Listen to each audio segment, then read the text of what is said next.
السلام علیکم ورحمۃ اللہ وبرکاتہ۔ دوستو، آج میں آپ لوگوں کے لیے لے کر آیا ہوں اگلا سبق نمبر 4۔ تو آج ہم پڑھائیں گے آپ لوگوں کو الفاظ معنی۔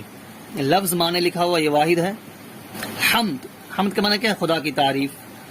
عز وجل، عز وجل عزت اور بڑائی والا، ذل جلال مرتبے والا، عظمت والا، خالق پیدا کرنے والا، نظم انتظام، یکتا اکیلا لا شریک، ثنا، ثنا تعریف، محال ناممکن، حال و قال کیفیت، ظلمت اندھیرا، دہر دنیا، عروج ترقی، فکر خیال، بے نوا خاموش۔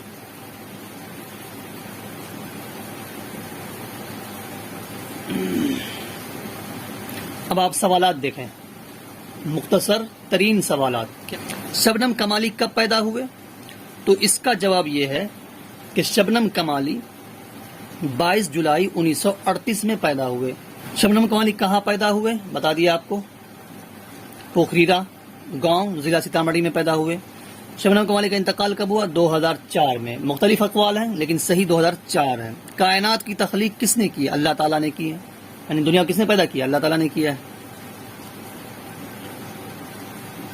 اس کے بعد دیکھیں، انسان کی مشکلوں کو کون حل کرتا ہے؟ اللہ تعالیٰ حل کرتا ہے۔ شبنم کمالی کا اصل نام کیا ہے؟ مصطفیٰ رضا۔ کیا ہے؟ مصطفیٰ رضا، پہلے پیج پہ۔ حمد کسے کہتے ہیں؟ تو آپ پڑھ چکے ہیں، حمد وہ کلام ہے جس میں اللہ تعالیٰ کی تعریف بیان کیا گیا ہو۔ حمد وہ کلام ہے جس میں اللہ تعالیٰ کی تعریف بیان کیا گیا ہو۔ حمد، منقبت اور قصیدے میں کیا فرق ہے؟ حمد وہ کلام ہے جس میں اللہ کی تعریف کی جاتی ہے۔ منقبت وہ کلام ہے جس میں بزرگان دین، خلفائے راشدین اور اولیاء اللہ کی تعریف بیان کی جاتی ہے۔ قصیدے وہ کلام ہے، قصیدہ وہ کلام ہے جس میں عام لوگوں کی تعریف بیان کی جاتی ہے۔ شبنم کمالی کے 3 شعری مجموعے کے نام بتائیے۔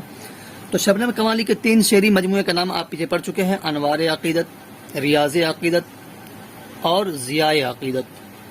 ایک اور ہے لیکن یہاں 3 پوچھا گیا ہے، صحبہ عقیدت۔ انوار عقیدت دیکھ رہے ہیں کیسے لکھا ہوا؟ انوار عقیدت، ریاض عقیدت، ضیاء عقیدت، فردوس عقیدت، صحبہ عقیدت، یہ ان کی جو کتابیں ہیں یہ مشہور کتابیں ہیں۔ حمد اور نعت میں بنیادی فرق کیا ہے؟ حمد اور نعت میں بنیادی فرق یہ ہے کہ حمد میں اللہ تعالیٰ کی تعریف بیان کی جاتی ہے اور نعت میں رسول اللہ صلی اللہ علیہ وسلم کی تعریف بیان کی جاتی ہے۔ دوستو، ان 3 سبق میں ہم لوگوں نے شبنم کمالی کو پڑھا۔ اب ہم پڑھیں گے انشاءاللہ آگے مختصر افسانہ۔ تو چلیے ملتے ہیں اگلے سبق میں۔ السلام علیکم ورحمۃ اللہ وبرکاتہ۔